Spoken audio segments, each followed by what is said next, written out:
सिंध में आवारा कुत्ते सरकार की पकड़ में न आ सके। जामशोरों में आवारा कुत्तों ने बच्चों समेत 17 अफराद को नोच डाला।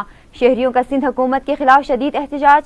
कहते हैं अगर आवारा कुत्तों को तल्फ ना किया गया तो एहतजाजन हमें शहर को बंद करना पड़ेगा। मजीद तफसील जानते हैं इस रिपोर्ट में।